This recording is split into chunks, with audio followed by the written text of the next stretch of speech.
Vivekam, a product-driven advisory firm, helping me delight customers with ease.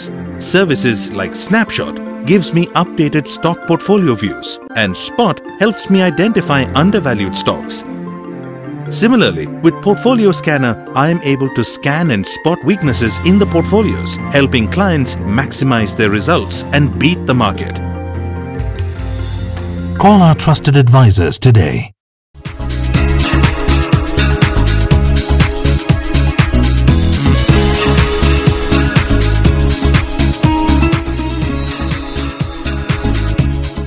వివేకం సమర్పిస్తున్న learn to earn కార్యక్రమానికి స్వాగతం. TV5 ప్రేక్షకులందరికీ క్రిస్మస్ శుభాకాంక్షలు. భారతీయుల్లో ఎక్కువ మంది సంపాదన కన్నా సేవింగ్స్ మీద ఎక్కువ ఫోకస్ చేస్తారు. ఖర్చులు తగ్గిస్తే వచ్చే ఆనందం కన్నా ఎక్కువ సంపాదన వచ్చినప్పుడు వచ్చే ఆనందం ఎంతో ఎక్కువ. సాలరీడ్ కాస్ట్లో మెజారిటీ ఎప్పుడు ట్యాక్స్ ఎలా తగ్గించాలి అని ఆలోచిస్తూ ఉంటారు. మ్యూచువల్ ఫండ్స్లో ఈ ఫెసిలిటీని ఇచ్చే స్కీమ్స్ని ట్యాక్స్ సేవింగ్ స్కీమ్స్ అని కానీ లేదా ఈఎల్ఎస్ఎస్ ఫండ్స్ అని కానీ పిలుస్తూ ఉంటారు. ఇన్కమ్ ట్యాక్స్లో ఉన్న సెక్షన్ 80C ప్రకారం ట్యాక్స్ పే చేయవలసిన వారు ఎవరైనా ఈ స్కీమ్స్లో ఇన్వెస్ట్ చేసినట్లయితే వారు ఇన్వెస్ట్ చేసిన మొత్తంలో 1.5 lakhs వరకు కన్సెషన్ వచ్చే ఛాన్స్ ఉంటుంది. ప్రసాద్ గారు, ఈఎల్ఎస్ఎస్ గురించి ప్రేక్షకులకి ఇంకేమైనా విషయాలు చెప్తారా? ఈఎల్ఎస్ఎస్లో సేవ్ చేయడం అంటే ట్యాక్స్ యొక్క రూల్స్కి లోబడి ట్యాక్స్ రూపంలో ఉన్నటువంటి కన్సెషన్ వాడుకుంటూ వీలైనంత వరకు ట్యాక్స్ లైబిలిటీని తగ్గించుకోవటం అంటే ఇది ఖచ్చితంగా లీగల్ చట్టబద్ధతతో ఉన్నటువంటి అంశంగా చెప్పాలి. అందువల్లనే శాలరీడ్ ఎంప్లాయీస్లో మెజారిటీ మంది ఎప్పుడు కూడా వీలైనంత వరకు తమకు అందుబాటులో ఉన్న మొత్తంలో ఎంతో కొంత మొత్తాన్ని ఈఎల్ఎస్ఎస్లో ఇన్వెస్ట్ చేస్తూ అంటే మ్యూచువల్ ఫండ్స్లో ఉన్న ఈఎల్ఎస్ఎస్ లేదా ట్యాక్స్ సేవింగ్ ఫండ్స్లో ఇన్వెస్ట్ చేస్తూ తమ యొక్క ట్యాక్స్ లైబిలిటీని గణనీయంగా తగ్గించుకుంటూ వస్తున్నారు. ప్రభుత్వం కూడా కోరుకుంటున్నది ఇదే. ఎందుకంటే మిగతా మ్యూచువల్ ఫండ్స్కి భిన్నంగా ఈ మ్యూచువల్ ఫండ్స్లో కనుక ఇన్వెస్ట్ చేసినట్లయితే అంటే ఎవరైతే ట్యాక్స్ తగ్గించుకోవడానికి ఈఎల్ఎస్ఎస్లోనో ట్యాక్స్ సేవింగ్ ఫండ్స్లోనో ఇన్వెస్ట్ చేస్తారో వారు కనీసం 3 సంవత్సరాల పాటు లాంగ్ టర్మ్లో ఉంచాలని రూల్ ఉంటుంది. కాబట్టి ఆ ఇన్వెస్ట్మెంట్ని మేనేజ్ చేసే ఫండ్ మేనేజర్కి కూడా కొద్దిగా గొప్ప స్థిరత్వం వస్తుంది. అందువల్ల అతను కూడా ఏదైనా బిజినెస్లో స్టాక్ మార్కెట్లో ఇన్వెస్ట్ చేయబోయే ముందు 3 సంవత్సరాల పాటు వీరెవరూ అంటుకోరు అనే ఉద్దేశంతో లాంగ్ టర్మ్ దృష్టితో ఇన్వెస్ట్ చేయడానికి అవకాశం ఉంటుంది. ఇది ఖచ్చితంగా ప్రపంచవ్యాప్తంగా ఉన్నటువంటి పరిగణలోకి తీసుకున్న అంశాలను తీసుకున్నట్లయితే ఖచ్చితంగా అభిలషణీయం. అందువల్ల tax concessions only long term ఇన్వెస్ట్మెంట్కి ఇవ్వడం జరిగింది. ఇక్కడ మనం గమనించాల్సింది అంటే ప్రేక్షకులు తెలుసుకోవాల్సిన అంశం ఏంటంటే ఈఎల్ఎస్ఎస్లో ఇన్వెస్ట్ చేస్తే ఎవరెవరికి ఎంతెంత ట్యాక్స్ లాభం వస్తుందో కూడా తెలుసుకోవటం కొద్దిగా అవసరం. ఎందుకంటే మీలో కొంతమంది బహుశా 10% ట్యాక్స్ బ్రాకెట్లో ఉండొచ్చు, కొంతమంది 20% ట్యాక్స్ బ్రాకెట్లో ఉండొచ్చు, కొంతమంది 30% ట్యాక్స్ బ్రాకెట్లో ఉండొచ్చు. ఎందులో ఉన్నా కూడా మీరు ఆల్రెడీ సేవ్ చేస్తున్న మొత్తం కనుక అంటే ఇల్లు కొనుక్కుని ఇంటి రీపేమెంట్ కోసం మీరు చేస్తున్న ప్రిన్సిపల్ అమౌంట్ కనుక 1,50,000 కన్నా ఎక్కువ ఉన్నట్లయితే మీకు దానిపై కన్సెషన్ అంటే ఈఎల్ఎస్ఎస్లో ఇన్వెస్ట్ చేసినా వచ్చే కన్సెషన్ ఏమీ ఉండదు. అంటే ఎవరైతే 1,50,000 రూపాయల కన్నా ఎక్కువ ఇంటి రీపేమెంట్ కోసం వాడినా లేదా ఇన్సూరెన్స్ కోసం కనుక వాడినట్లయితే వారు ఈఎల్ఎస్ వైపు దృష్టి పెట్టే కన్నా సేవ్ చేయాలి అనుకుంటే మిగిలిన మ్యూచువల్ ఫండ్స్లో ఇన్వెస్ట్ చేయాలి. అలా కాకుండా ఇల్లు కొనుక్కోకుండా ఉన్న ఎల్ఐసి కనుక కొంత పరిమితికి లోబడి ఏ 20,000 30,000 రూపాయలు కనుక సంవత్సరానికి ఇన్వెస్ట్ చేస్తున్నట్లయితే మిగిలిన మొత్తాన్ని కూడా అంటే 1,50,000 రూపాయల్లో ఈ మొత్తాన్ని తీసేసి మిగిలిన మొత్తాన్ని కూడా ఈఎల్ఎస్ఎస్లో ఇన్వెస్ట్ చేసినట్లయితే గణనీయమైన లాభాలు వచ్చే అవకాశం ఉంటుంది. అది ఎలాగో ఒకసారి పరిశీలిద్దాం.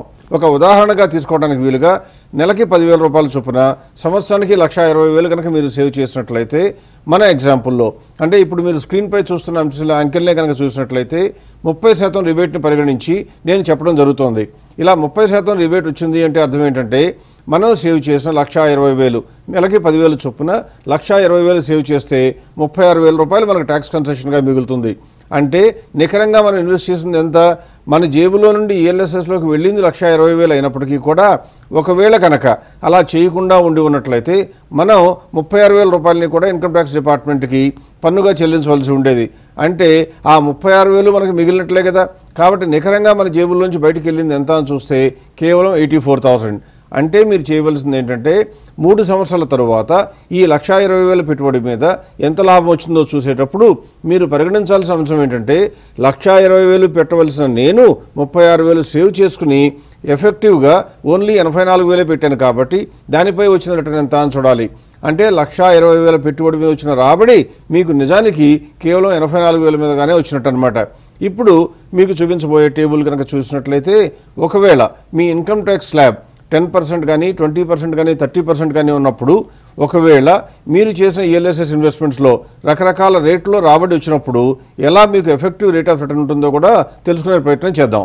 ఈ టేబుల్లో చూపిస్తున్నట్లుగా నెలకి 10,000 రూపాయలు సేవ్ చేసిన వ్యక్తికి అంటే 1,20,000 రూపాయలు సేవ్ చేసిన వ్యక్తికి 3 సంవత్సరాల తరువాత కనుక సంవత్సరానికి 3% చొప్పున రిటర్న్ వచ్చినట్లయితే అది ట్యాక్స్ స్లాబ్ 10%లో ఉన్న వ్యక్తికి అయితే నిజానికి ఎఫెక్టివ్ రేట్ ఎంత అని చూస్తే 5.93% గాను, అదే మనిషికి 20% ట్యాక్స్ స్లాబ్లో కనుక ఉన్నట్లయితేనేమో 9.27% గాను, ఒకవేళ 30% ట్యాక్స్ స్లాబ్లో కనుక ఉన్నట్లయితే 13.07% గాను తెలుస్తోంది.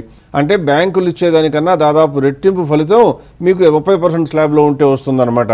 ఇలా వేరొక పర్సంటేజ్ని కూడా చూసినట్లయితే 6% తీసుకున్నప్పుడేమో 8.82% ఎఫెక్టివ్ గాను, 12.17 గాను, 15.97% గాను కనపడుతోంది. అలా పోతూ మనం చూసినట్లయితే ఒకవేళ కనుక ఇప్పటి వరకు ఉన్న గణాంకాలనే పరిశీలిస్తే ఎన్నో ఈఎల్ఎస్ఎస్ ఫండ్స్ సంవత్సరానికి 20% దాకా ఫలితాలు సంపాదిస్తూ ఇన్వెస్టర్లకి మేలు చేస్తున్నాయి. ఒకవేళ అలా 20% కాకపోయినా 15% సంపాదించినా కూడా ఏ లెక్కన మనకు ఫలితం ఉంటుందో చూస్తే 10% ట్యాక్స్ స్లాబ్లో ఉన్న వారికేమో ఒకవేళ కనుక మీ ఇన్వెస్ట్మెంట్ 15% సంపాదించినట్లయితే అది 17.05% గాను, 20% స్లాబ్లో కనుక మీరు ఉన్నట్లయితే 20.42% గాను, అదే కనుక మీరు 30% ట్యాక్స్ స్లాబ్లో ఉన్నట్లయితే 24% గాను లభిస్తుంది. అంటే మీరు కట్టే అమౌంట్ తక్కువ, వచ్చే ఫలితం ఎక్కువ, పైగా వచ్చే ఫలితం మొత్తం కూడా ట్యాక్స్ ఫ్రీ, కంప్లీట్గా క్యాపిటల్ గెయిన్స్ అనేవి లేకుండా ఉంటాయి. కాబట్టి ఈఎల్ఎస్ఎస్ ఫండ్స్ వైపు ప్రతి ఒక్కరూ కూడా ఎవరికైతే ఇన్సూరెన్స్ తక్కువగా ఉంటుందో, ఎవరికైతే ఇంటిపై చేసే రీపేమెంట్ తక్కువగా ఉంటుందో, లేదా స్థూలంగా చెప్పాలి అంటే ఈటీసీలో పొందే బెనిఫిట్లు తక్కువగా పరిమితంగా ఉంటాయో వారందరూ కూడా తప్పక అనుసరించవలసిన వ్యూహంగా ఈఎల్ఎస్ఎస్ ఫండ్స్ని మనం కన్సిడర్ చేయవలసి ఉంటుంది అని తెలుసుకోవాలి. మరి ఇంత లాభం ఉన్న ఈఎల్ఎస్ఎస్ స్కీమ్స్ ఎన్ని అందుబాటులో ఉన్నాయి, అందులో మెరుగైన ఫండ్స్ ఏవి, వాటిని సెలెక్ట్ చేసుకోవటం ఎలా అంటే ఎక్స్పర్ట్స్ హెల్ప్ తీసుకోవటం మంచిది.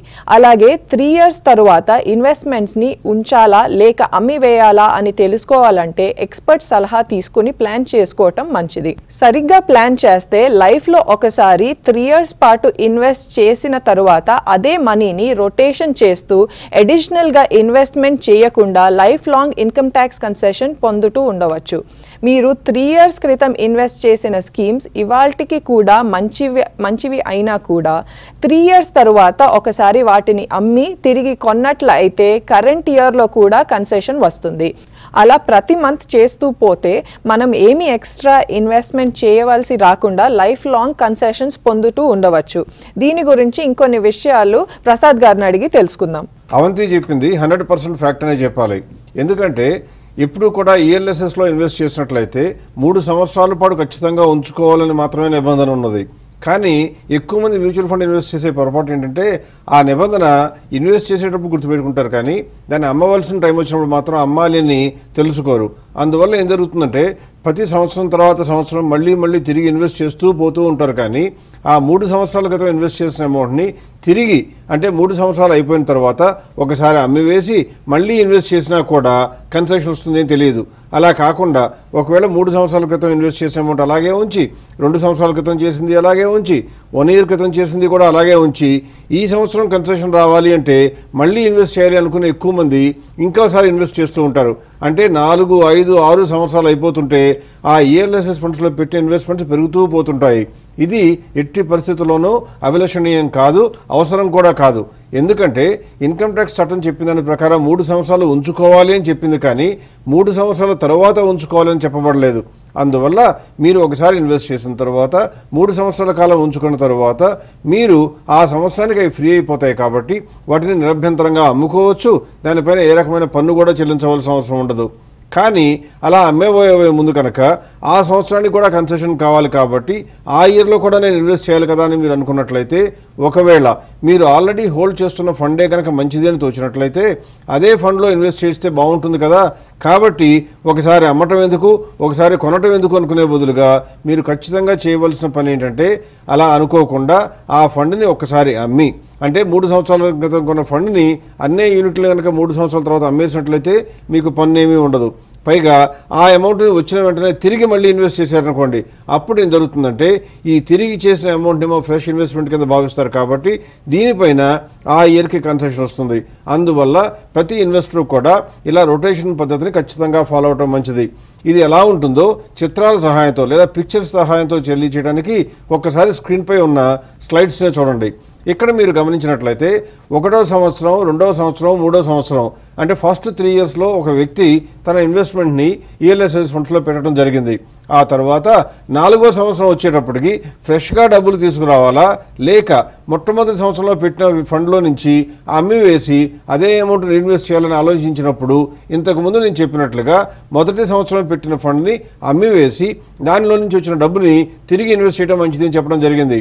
ఇలా అమ్మివేసేటప్పుడు ఒకవేళ కనుక లాభం వచ్చినట్లయితే ఆ లాభాన్ని నిరభ్యంతరంగా తీసుకుని ఏమాత్రం పన్ను చెల్లించే బాధ్యత లేకుండా వాడుకోవచ్చు.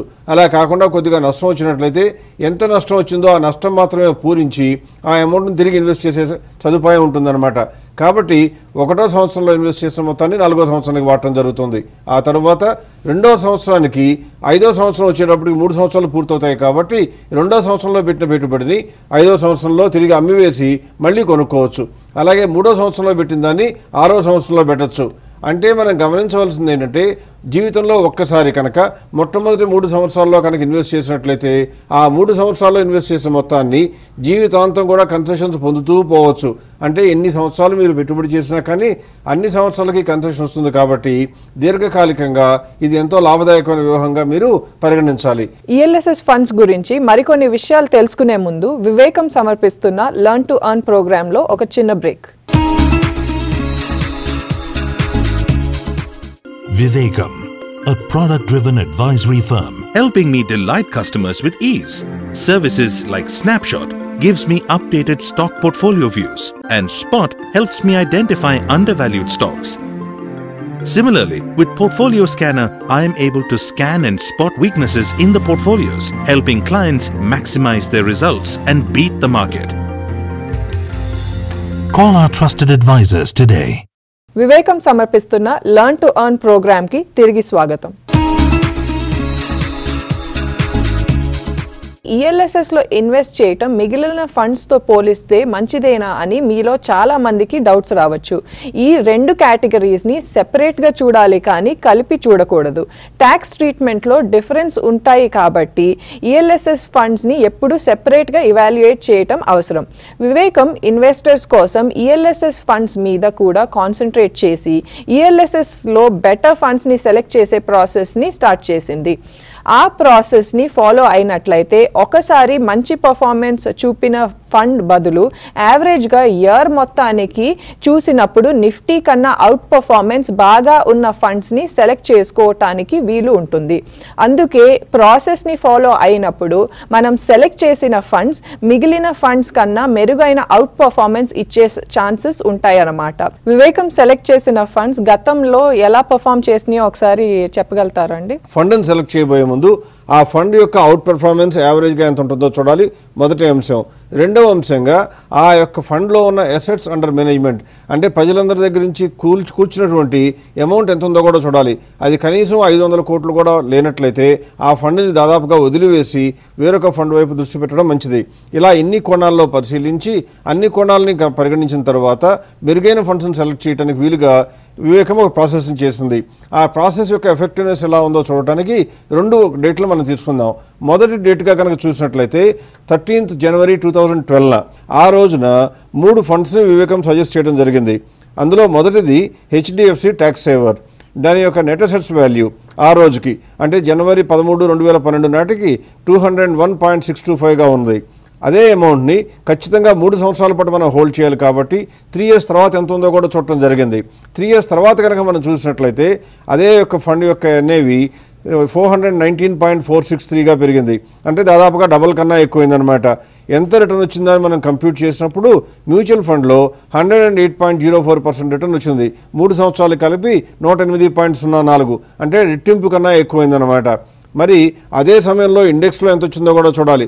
ఎందుకంటే ఒకవేళ మార్కెట్ మొత్తం పెరిగితే మనకు లాభం వచ్చిందనుకోండి, ఈ మ్యూచువల్ ఫండ్ పెద్దగా సాధించిందేమీ ఉన్నట్లు కాదు. అలా కాకుండా మార్కెట్ కన్నా మెరుగైన ఫలితాలు తెచ్చిందనుకోండి, ఖచ్చితంగా మన అనాలిసిస్ కరెక్ట్ అయిందని తెలుస్తుంది అనమాట. అదే సమయంలో ఇండెక్స్ కేవలం 81.58% మాత్రమే ఇవ్వగలిగింది. అంటే ఇండెక్స్ అన్నా కూడా దాదాపుగా 27% ఈ ఫండ్ ఎక్కువ సంపాదించింది. కాబట్టి బహుశా ఈ కేసులో అంటే ఈ స్కీమ్ విషయంలో వివేకం చెప్పిన ప్రాసెస్ బాగా పనిచేస్తుంది అని అర్థమవుతుంది. ఇప్పుడు వేరొక ఫండ్ను కూడా సెలెక్ట్ చేద్దాం. రెండవ ఫండ్ ఇంకోటి చెప్పింది ఏంటంటే యాక్సిస్ ట్యాక్స్ అడ్వాంటేజ్ ఫండ్ కూడా సూచించడం జరిగింది. దాని యొక్క ఎన్ఏవి ఆ రోజున 19.275గా ఉండగా 3 సంవత్సరాల తరువాత ఆ యొక్క స్కీమ్ ఎన్ఏవి 38.320గా చేరింది. అంటే ఇక్కడ దాని యొక్క ప్రతిఫలం ఎంత వచ్చిందో చూస్తే 98.81. కానీ ఇండెక్స్ రిటర్న్ సేమ్ 81.58 ఉంటుంది. అంటే యాక్సిస్ ట్యాక్స్ అడ్వాంటేజ్ ఫండ్ కూడా ఇండెక్స్ కన్నా 17% ఎక్కువ సంపాదించింది. ఒకవేళ ఈ రెండూ కూడా లక్కీగా తగిలాయేమో అనుకున్నా కానీ మూడో ఫండ్ కూడా సెలెక్ట్ చేసినట్టు చూడటం జరిగింది. మూడవ ఫండ్గా ఆ రోజున ఐసిఐసిఐ ప్రుడెన్షియల్ లాంగ్ టర్మ్ ఈక్విటీని సూచించడం జరిగింది. అది కనుక కొనుక్కున్నట్లయితే ఆ రోజున ఉన్న ఎన్ఏవి 123.260 ఉంటే 3 సంవత్సరాల తర్వాత ఆ ఫండ్ యొక్క ఎన్ఏవి 275.65గా చేరి దాదాపుగా 123.63%గా పెరగడం జరిగింది. ఇది 81.58% పెరిగిన ఇండెక్స్తో పోలిస్తే 40% కన్నా ఎక్కువ. కాబట్టి వివేకం ప్రాసెస్ ఫాలో అయితే ఈ 3 ఫండ్స్లో కూడా ఇండెక్స్ కన్నా మెరుగైన రిటర్న్స్ వచ్చాయి. బ్యాంకుతో పోలిస్తే ఎన్నో రెట్లు కూడా ఫలితం సంపాదించడం సాధ్యమైంది. కాబట్టి వివేకం లాగా ఎవరైనా సరే సెలెక్టివ్గా ప్రాసెస్ ప్రకారం ఫాలో అవుతున్నట్లయితే ఆ సలహా ఫాలో అవడం మంచిదని తెలుసుకోవాలి. ఇప్పుడు ఇంకొక డేట్ని తీసుకుందాం. డిసెంబర్ 2, 2013 ఉన్న ఫలితాలను కనుక మనం చూసినట్లయితే ఆ రోజు కూడా వివేకం 3 ఫండ్స్ను సెలెక్ట్ చేసి ప్రేక్షకుల కోసం లేదా ఇన్వెస్టర్ల కోసం అందుబాటులోకి తేవడం జరిగింది. అవి ఫ్రాంక్లిన్ ఇండియా ట్యాక్స్ షీల్డ్ ఒకటి, కెనరా రోబేకో ట్యాక్స్ సేవర్ ఒకటి, HDFC long term advantage fund ఒకటి. అంటే ఫ్రాంక్లిన్ ట్యాక్స్ షీల్డ్ కనుక చూసినట్లయితే మనం సజెస్ట్ చేసిన రోజున 250.6598గా ఉండగా 3 సంవత్సరాల తర్వాత దాని యొక్క ఎన్ఏవి 441.5284 అంటే 76.15% పెరిగింది. అదే సమయంలో నిఫ్టీ యొక్క రిటర్న్ కేవలం 31.41% పెరిగిందంటే 2 రెట్ల కన్నా ఎక్కువ ఈ యొక్క స్కీమ్ సంపాదించిందని తెలుసుకోవాలి. కెనరా రోబేకో చూసినట్లయితే 61.45% పెరిగింది. ఇండెక్స్ 31% ఉంటే ఇది 61% వరకు సంపాదించడం జరిగింది. ఇక మూడవ స్కీమ్ అయినటువంటి HDFC long term advantage fund చూసినట్లయితే ఇది కూడా ఇండెక్స్లో పెరిగిన 31.4% కన్నా రెట్టింపు కన్నా కూడా అదనంగా లాభం సంపాదించి పెట్టింది. 3 years తర్వాత కనుక ఇన్వెస్టర్స్ వారు 3 years ముందు చేసిన ఇన్వెస్ట్మెంట్స్ మీద లాసెస్ వచ్చే సిచ్యువేషన్ ఉంటే ఏం చేస్తే మంచిదని చెప్తారండి? నష్టాలు కనుక వస్తుంటే ఏం చేయాలి అంటే భరించక తప్పదు. అది మొట్టమొదటి గమనించవలసిన అంశం. ఎందుకంటే ఈక్విటీ మార్కెట్ అనగానే ఇప్పుడు కూడా వేరియబుల్ ఇన్కమ్ అసెట్ క్లాస్ అని చెప్తాం. అంటే ఇందులో వచ్చే రాబడి యొక్క పర్సంటేజ్లు పెరుగుతూ తగ్గుతూ ఉంటాయి. కాబట్టి ఒకానొక పరిస్థితుల్లో బహుశా మీకు నష్టం కూడా రావచ్చు. ఇలా నష్టం కనుక వచ్చినట్లయితే మీ మదిలో ఉండే ప్రశ్న 2 రకాలు. ఈ నష్టాన్ని ఇంతటితో ఆపివేసి అమ్మివేసి బయటపడదామా, లేక తిరిగి పెరిగే అవకాశం ఉంటుందేమో ఇందులో కంటిన్యూ అవుదామా అనేటువంటి సందేహం ఎక్కువ మందికి వస్తుంది.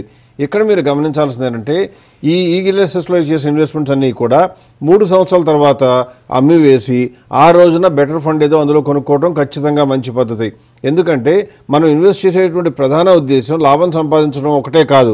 ఇందులో ఈఎల్ఎస్ఎస్లో ఇన్వెస్ట్ చేసేటప్పుడు లాభం రావాలి, ప్లస్ మనకి ట్యాక్స్ సేవ్ అవ్వాలని కోసం ఉద్దేశంతో పెట్టాం. కాబట్టి ఆ ట్యాక్స్ సేవింగ్ ఆల్రెడీ అయిపోయింది. కాబట్టి లాభాలు రావడానికి ఈ ఈఎల్ఎస్ఎస్ ఫండ్స్ ఒకటే మనకు అవకాశం కాదు, చాలా ఉంటాయి అని తెలుసు. కాబట్టి మనం చేయవలసిన పని ఏంటంటే మనకి నష్టాలు వస్తున్నా కానీ ఆ ఫండ్ని ఆ రోజున అమ్మివేసి తిరిగి కొనుక్కునే బదులు ఏదైనా మంచి ఫండ్ కనుక అందుబాటులో ఉన్నట్లయితే ఆ ఫండ్ని కొనుక్కోవడం మంచిది. తర్వాత ఇంకోటి గమనించాల్సింది ఏంటంటే మేము ప్రజలందరి సౌకర్యం కోసం ఒక ఎక్సర్సైజ్ చేయడం జరిగింది. అందులో మేము ఏం చేసామంటే ఒకవేళ ఎవరైనా సరే మ్యూచువల్ ఫండ్స్లో ఇన్వెస్ట్ చేసి ఏ మ్యూచువల్ ఫండ్లో అని అడుగుతారేమో, ఒకవేళ వివేకం సలహా తీసుకోవడానికి అంతగా అవసరమని అనిపించకపోయినా లేక అలక్ష్యం చేసినా కానీ మీరు కనీసం మీ యొక్క పెట్టుబడి జాగ్రత్తగా ఉండాలంటే చేయవలసిన అంశం ఏంటంటే ఉన్న ట్యాక్స్ ఇన్వెస్ట్మెంట్ స్కీమ్లో అంటే ట్యాక్స్ సేవింగ్ ఫండ్స్లో అన్నింటికన్నా ఎక్కువ అసెట్స్ అండర్ మేనేజ్మెంట్ ఏమున్నాయో చూడండి, ఆ ఫండ్స్ వైపు దృష్టి పెట్టండి. అలా కనుక ఇన్వెస్ట్ చేసినట్లయితే మేము చేసిన ఎక్సర్సైజ్లో టాప్ 3 ఫండ్స్ని తీసుకొని స్టడీ చేయడం జరిగింది. అందులో మాకు ఆసక్తికరమైనటువంటి అంశాలు కూడా బయటకు పడ్డాయి. అవేంటంటే ఎవరైనా సరే ఒకసారి ఇన్వెస్ట్ చేసి 3 సంవత్సరాల తర్వాత ఒకవేళ కనుక ఏ స్కామో జరిగి ఏదైనా క్రాష్ కనుక జరిగినట్లయితే మార్కెట్ పడిపోయినప్పుడు నష్టాల్లో ఉన్నట్లయితే ఆ ఇన్వెస్ట్మెంట్ని అలాగే కనుక ఇంకా 2 సంవత్సరాలు ఉంచుకున్నట్లయితే తిరిగి లాభాల బాట పడుతూ ఉన్నారు. అంటే మనం గమనించాల్సింది ఏంటి, మీరు ఎప్పుడైనా సరే ఇన్వెస్ట్ చేసినట్లయితే ఆ ఫండ్లోనే ఇన్వెస్ట్మెంట్ కంటిన్యూ చేస్తే ఇంకో 2-3 years కంటిన్యూ చేస్తే మళ్ళీ తిరిగి లాభాలు పడుతున్నారు. అది కూడా ఎంత లాభాలు వస్తున్నాయంటే మొట్టమొదటి 3 సంవత్సరాలకి వచ్చిన నష్టం రికవర్ కావటమే కాకుండా ఇంకా 2 సంవత్సరాలు ఎక్కువ ఇన్వెస్ట్ చేశారు కాబట్టి ఈ 2 సంవత్సరాలకు కూడా లాభం వస్తుంది. అయితే లాభం విపరీతంగా వస్తుందని ఆశపడటం అనవసరం. ఎందుకంటే ఈఎల్ఎస్లో ఇన్వెస్ట్ చేసే వాళ్ళందరూ కూడా కేవలం ట్యాక్స్ సేవింగ్ కోసం ప్రధానంగా ఇన్వెస్ట్ చేస్తారు కాబట్టి మన అసలుకు నష్టం లేకపోతేనే చాలా ఆనందం. దానికి అడిషనల్గా కొద్ది గొప్ప లాభం వస్తే పరమానందంగా భావించాలి. కానీ మిగిలిన ఇండెక్స్తో పోల్చుకునో మిగిలిన మంచి ఫండ్స్తోనో పోల్చుకుని అంత లాభం రాలేదని దిగులు పట్టడం మంచి పద్ధతి కాదు. అందువల్ల ఎవరైనా సరే 3 సంవత్సరాల్లో కనుక నష్టం వచ్చినట్లయితే దాన్ని ఇంకొకటి 2-3 సంవత్సరాలు కనుక పోస్ట్పోన్ చేసినట్లయితే అంటే ఇంకా కంటిన్యూ టు హోల్డ్ చేసినట్లయితే అన్ని సంవత్సరాలకి కలిపి కూడా లాభాలు వస్తున్నాయి. అందువల్ల ఈఎల్ఎస్ఎస్లో ఇన్వెస్ట్ చేసే ప్రతి ఒక్క వ్యక్తి కూడా ఏ నాటికి కూడా భయపడవలసిన అవసరం లేదు. ప్రొవైడెడ్ తను 2 ఫాలో అవ్వాలి. ఒకటి మాలాగా వివేకం చెప్పినటువంటి ప్రాసెస్ ప్రకారమైన ఇన్వెస్ట్మెంట్ చేస్తున్నట్లయితే ఆ ప్రాసెస్నే ఫాలో అవ్వండి. లేనట్లయితే కనీసం ఉన్న ట్యాక్స్ సేవింగ్ ఫండ్స్లో అసెట్స్ అండర్ మేనేజ్మెంట్ అందరికన్నా ఎవరి దగ్గర అయితే ఎక్కువ ఉన్నాయో ఆ ఫండ్స్ని సెలెక్ట్ చేసుకుని నిరభ్యంతరంగా అందులో ఇన్వెస్ట్ చేస్తూ పోండి. Learn to earn program start చేసినప్పటి నుంచి ప్రేక్షకుల్లో చాలా మంది దగ్గర నుంచి మా దగ్గరికి చాలా క్వశ్చన్స్ వస్తూ ఉన్నాయి. వీరి క్వశ్చన్స్ని లైవ్గా లేదా టెలిఫోన్ కాన్వర్జేషన్ ద్వారా తీసుకుని వారిని అడ్రస్ చేయడానికి లాస్ట్ వీక్ మేము ఒక టైం స్లాట్ని కేటాయించాము. ఈ టైం స్లాట్లో మాకు చాలా క్వశ్చన్స్ అండ్ చాలా మంది దగ్గర నుంచి చాలా కాల్స్ వచ్చాయి. ఈ క్వశ్చన్స్ ఏంటో వీటికి ఆన్సర్స్ ప్రసాద్ గారు అండ్ టీమ్ ఇచ్చే ఆన్సర్స్ ఏంటో నెక్స్ట్ వీక్ డిస్కస్ చేద్దాం. అప్పటి వరకు సెలవు. Thank you.